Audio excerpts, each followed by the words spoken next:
Hey there, my name is Sarah. I am 28 years old. I live in New Zealand and yes, I am a self-made millionaire. And trust me, being rich has some pretty sweet perks. I get to fly business class and first class around the world. I can drive any car that I want. And this may seem small, but when you notice it, you know that you're truly wealthy. If I go to a restaurant, I don't even look at the prices on the menu anymore. I just order anything that I want. It's crazy, and time again, I've had people say to me, I want to be like you. I want to have your life. I want to be successful too. Because to most people, this is what success is. But a recent video I saw on another channel, Mitch Manley, made me reflect on this. You see, I have a good friend, Zach, who has lived a very different life to me. I'm going to tell you the stories of both of our lives, and I want you to leave a comment and tell me, who do you think has truly been the most successful? So this is my story. Growing up, I had a very happy childhood. My parents worked hard and they invested heavily into my sister and I's education. You see, they paid for us to go to a private elementary school when we were kids, and that was pretty significant because while we were upper middle class, our yearly fees cost over $10,000 each, and so my parents had to make a lot of sacrifices to afford that for my sister and me. One of those sacrifices was time. School ended at 3:30, but my sister and I would usually wait 1 to 2 hours each and every day to get picked up. I remember sitting by the pickup zone, watching all the kids disappear into cars one by one, usually being the last to leave. I knew my parents loved me, but as a child, I barely knew who my dad was, because I really only saw him on Saturdays, as he would work so late into the evenings throughout the rest of the week. School was a mixed bag. Our education was second to none. I was the top of my class and would win lots of prizes. It gave me an incredible work ethic and drive for achievement. Our school slogan was, I can, I ought, I will. Making friends though was tough because while by most people's standards, my family was doing great, some of the richest families in New Zealand went to my school. And these rich kids would go around asking questions like, so Sarah, what car do your parents drive? A Honda? I'd reply. Oh, that's not very good, they'd say. My parents drive a Porsche. Because I was just a kid, I didn't understand why a Porsche was supposedly better than our Honda, but I did figure out very quickly that it meant my family had less money and status than theirs, and I felt like an outsider.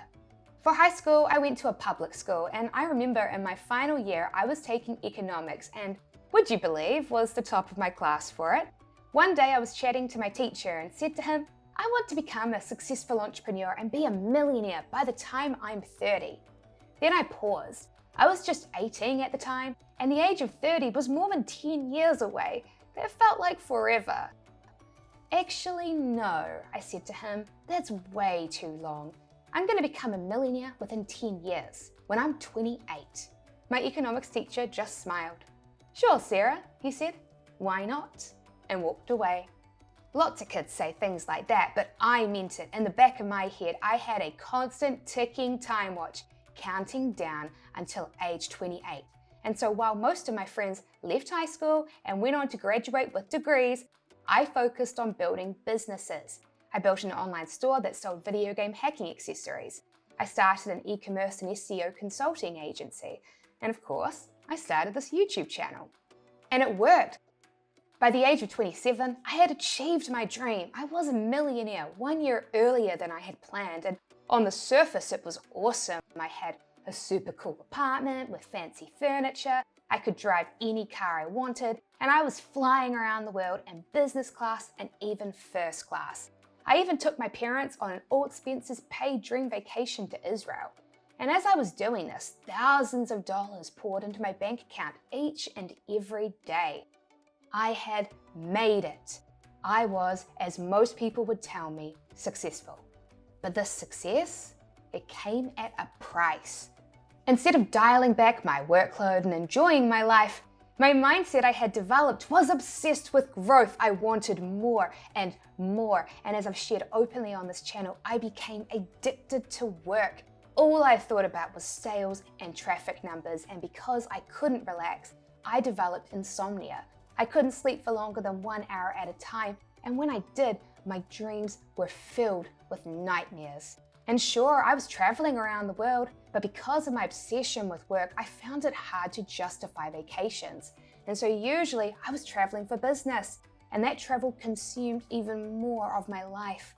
My friends would text me, "Sarah, I haven't seen you in a month. Where are you?" As I discovered, dreams really can come true. You can become a successful entrepreneur and live a luxurious lifestyle, no matter your age. But that hustle comes at a price. So that's my story. Now let's compare it to my friend Zach. I grew up in the city, but he grew up in the country. His family owned over 100 acres of land and had more than 200 sheep and 100 cows. Even though it was basically a small farm, his parents still worked day jobs. His father was an environmentalist scientist and his mother ran a bookstore. To keep the farm running, everyone had to work on it in their spare time. While kids like me got to spend our weekends playing and having fun, Zach spent it shepherding sheep. Quite likely because of his mother, Zach developed a love for reading, especially fiction. He wanted to go on adventures just like the characters in his stories did, and so he would go out exploring nature and camping with his best friend. While outdoors, he decided he wanted to document his adventures and started taking photos, which sparked a new passion for Zach: photography. Despite being very busy, Zach seemed to live a pretty great life. But at the age of 17, everything changed. His best friend died tragically in an unexpected plane crash. This deeply impacted Zach, and he was heartbroken. Zach was a very smart kid, and he had been convinced to go to college and study engineering, and he did very well with it. And everyone told him that he was on the pathway to a successful career and life. But each day that he turned up to class, he felt empty inside. As he sat at his graduation ceremony, clutching his diploma, he was torn. This was it. He had made it. But he knew he wasn't happy. Engineering wasn't his passion. Life was short and he didn't want to spend it in a job he didn't enjoy. And so despite his parents' disapproval, he framed his diploma, hung it up on his bedroom wall, and never touched it again. He then picked up his camera and started taking photos, and he never stopped. Zach first started with taking portraits for people. He then moved on to taking photos for weddings. As his fledgling business grew, Zach struggled for money. He lived gig to gig. He drove a $500 beater of a car, praying that it would not break down week to week. Because he was so strapped for cash, he forgot to set aside money for taxes and spent it instead. When tax time came around, he realized what he had done. He had to take out a loan, which put him back even further financially. But you know what? Despite this, Zach was happy, very happy. His college friends, who all went on to become engineers, would post pictures of their lives in cars, but would also complain bitterly to him about their long commutes and jobs they didn't enjoy. While they were stuck at the corporate rat race, Zach was waking up each day doing something he was passionate about. And some days, Zach didn't even work. He chose to work around 20 hours a week. Yes, he was just getting by, but it gave him lots of free time to spend doing two other things he loved: reading and camping. Eventually, Zach's work became noticed. Now he mostly does event photography for business retreats, which pays much better than weddings. Even so, Zach is still in the lower middle class income bracket. He lives with two other roommates. He drives a modest 1999 Toyota Corolla, and while he can go on vacation, he has to diligently save up for it. And of course, there is no way he's flying business class.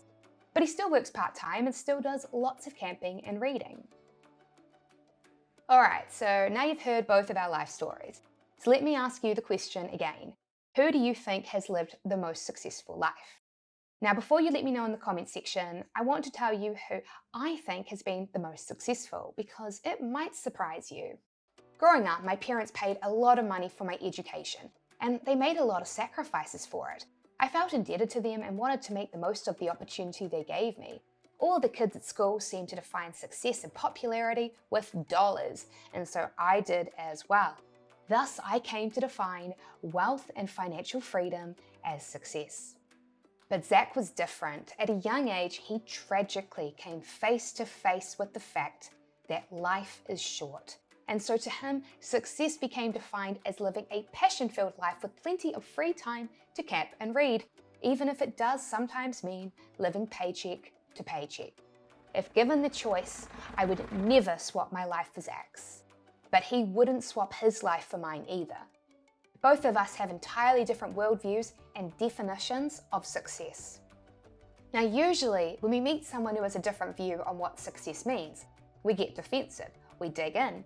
No, success isn't being able to go camping whenever you want. It's financial freedom. You're wrong and I'm right. If you've ever felt that way, that is very normal.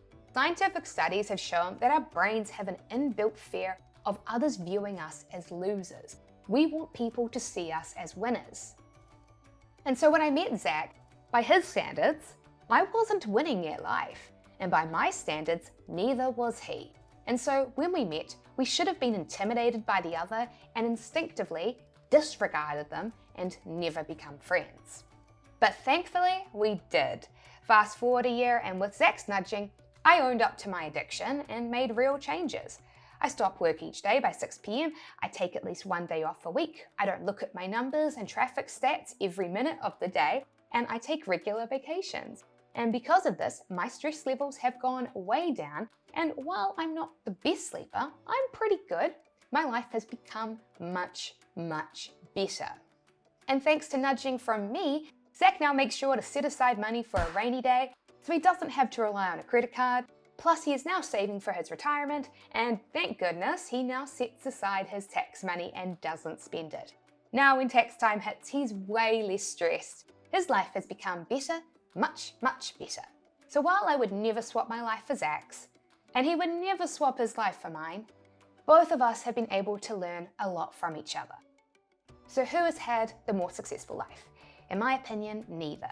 Traditionally, money and financial freedom is associated with success, and that's what social media, including YouTube, tells us. But that's just one perspective. Focus on what success means to you, not what success means within general society, not what success means to your parents. Focus on achieving what success means for you.